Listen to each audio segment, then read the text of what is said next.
Books and Business, épisode 2. Pourquoi publier un livre quand on est entrepreneur? Alors là, j'ai un argument imparable pour répondre à cette question. Un argument tellement évident que cela me sidère que beaucoup d'entre vous n'y aient jamais pensé. Mais procédons dans l'ordre, et notamment en laissant la place à la petite intro.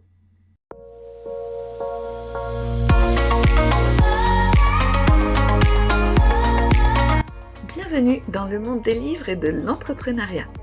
Vous avez une méthode, une expertise, une expérience, un business unique? Bravo! Et il est où votre livre signature sur ce sujet? Ah, vous ne connaissez peut-être pas le milieu éditorial et ses règles particulières. Eh bien, vous êtes au bon endroit si c'est votre cas. Je m'appelle Nathalie Bagadé et je suis autrice et accompagnatrice à la publication. C'est ça mon business. L'ambition de ce podcast est de vous éclairer sur ce que cela signifie de publier votre livre signature de manière à la fois professionnelle et épanouissante. C'est donc parti pour l'épisode du jour. Alors, la question du jour c'est: pourquoi publier un livre quand on est entrepreneur? Le faut-il d'ailleurs nécessairement? Bien sûr, la réponse à cette question va dépendre de nombreux critères. Déjà, êtes-vous entrepreneur depuis 15 jours ou plusieurs années? Si vous débutez dans le métier, il est peut-être un peu prématuré d'envisager de rédiger la Bible de votre savoir-faire. Je vous conseille d'attendre d'avoir constitué une plus grande expérience et de pouvoir véritablement vivre de votre business. En attendant, vous avez celui-ci à construire et ça devrait pas mal vous occuper déjà. Autre critère pour déterminer si vous avez besoin de publier un livre: est-ce que l'activité de votre entreprise concerne essentiellement la vente de produits physiques? Auquel cas, je ne suis pas sûre qu'un livre vous soit particulièrement utile, autrement que pour ajouter un item à votre catalogue. Mais pourquoi pas après tout? Par contre, si vous vendez des services, des coachings, des accompagnements, si vous avez une méthode, une philosophie de vie, une expertise unique, si vous avez rédigé des articles de fond, des workbooks, des newsletters pointus, alors oui, je pense que vous devez publier un livre sur le sujet. Votre livre.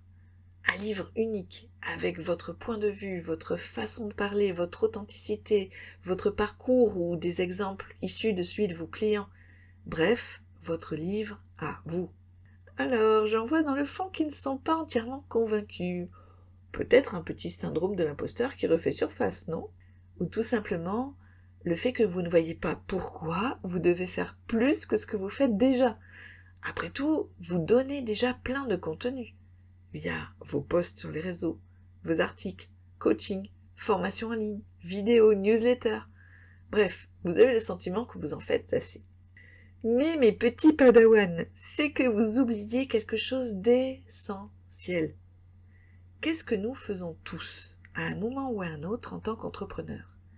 Quel est l'article, le post, la vidéo que tous les entrepreneurs publient un jour ou l'autre? Vous ne voyez pas? Je vais vous laisser chercher un petit peu tout en écoutant la suite. Et promis, je vous révèle ce que c'est en conclusion de ce podcast. Et si vous n'êtes pas convaincu après ça, là je ne pourrai plus rien faire pour vous. En attendant, abordons un point qui pose souvent problème, à savoir, quel livre vous pourriez bien publier? La réponse c'est tout ce qui va servir vos clients. Ça peut être une compilation structurée de tous ces petits conseils que vous prodiguez à longueur de journée à votre communauté. Ça peut être la série d'étapes qui constitue votre méthode. Ça peut être votre récit de vie. Comment vous en êtes arrivé là? Quelles sont les rencontres et les choix qui vous ont mené là où vous êtes aujourd'hui? Ça peut être un livre de développement personnel qui guidera vos clients vers un mieux-être durable. Ça peut être un mix de tout ça à la fois. Vous pouvez aussi tout à fait envisager une déclinaison de votre concept phare en l'adaptant, un livre à la fois, au monde du travail, au développement personnel, à la vie de famille. Un peu comme la série des Martine, vous voyez? Martine à la plage, Martine à l'école. Ou ça peut être tout simplement ce livre que vous brûlez d'envie d'écrire, auquel vous pensez de plus en plus souvent et que vous voulez laisser comme trace de votre passage sur cette terre.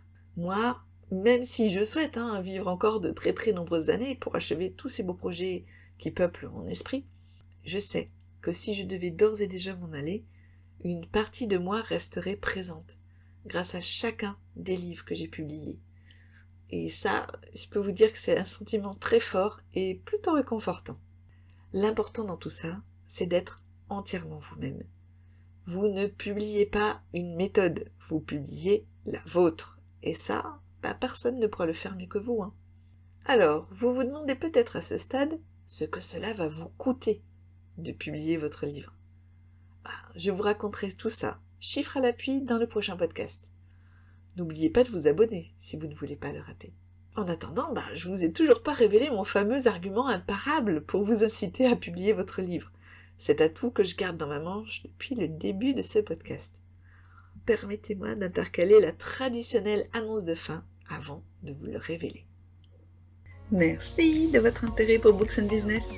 J'espère vous avoir fait découvrir une nouvelle facette de l'auto-édition de votre livre aujourd'hui.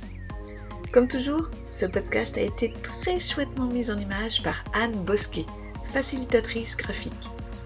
Vous pouvez télécharger l'image du jour afin de mieux mémoriser tous les points abordés via votre interface de podcast ou sur la page dédiée sur mon site internet ou encore en vous connectant à Nathalie Bagadé, Bagadey, sur votre réseau social préféré. Si vous souhaitez un accompagnement individuel, pensez à me contacter bien en amont et sachez que je n'accompagne à la publication que les livres dont j'estime qu'ils auront un impact très positif sur le monde. En attendant d'avoir de vos nouvelles via vos messages ou commentaires, je vous laisse sur la conclusion du jour. La question du jour était « Pourquoi publier un livre quand on est entrepreneur ?» Vous avez compris que pour moi, plus vous serez expert ou unique dans votre domaine, et plus vous devriez envisager de publier un livre à ce sujet, ce que j'appelle votre livre signature, voire plusieurs même. Et comme argument imparable, je vous ai parlé de cet article, cette vidéo, ce post, que nous avons tous publié en tant qu'entrepreneurs un jour, et qui est une preuve flagrante de l'importance primordiale accordée au livre. Car oui, nous avons tous, un jour ou l'autre, compilé une liste des livres qui nous ont le plus marqué dans notre parcours. Lire des livres sur le sujet que nous cherchons à maîtriser reste, encore aujourd'hui, le point de départ de la majorité des gens lorsqu'ils veulent apprendre quelque chose. Pas les vidéos YouTube, pas les articles de blog, pas les podcasts. Non, la ressource numéro 1, ce sont les livres, mes amis. Les livres. Nous avons tous, il me semble, lu un jour un livre qui a changé notre vie. Moi, c'était The 7 Habits de Stephen Covey. Alors son titre en français, il est plus kitsch. Il s'agit de Les 7 habitudes de ceux qui réussissent tout ce qu'ils entreprennent. Et il ne traduit pas, à mon avis, toute la complexité, toute la richesse et la valeur transformatrice de cet ouvrage. Mais ce que je suis en train de vous dire, c'est que votre livre, il a ce potentiel-là pour les lecteurs. Et que finalement, en ne l'écrivant pas, vous privez tous ceux que vous ne pouvez pas accompagner, tous ceux qui ne vous suivent pas sur les réseaux, tous ceux qui ne vous connaissent pas encore, de ce que vous pourriez leur apporter. Pensez à toutes ces vies que vous pourriez transformer en publiant votre livre, toutes ces personnes que vous pourriez aider. Et go écrire votre premier chapitre. C'était un épisode de Books and Business. À bientôt.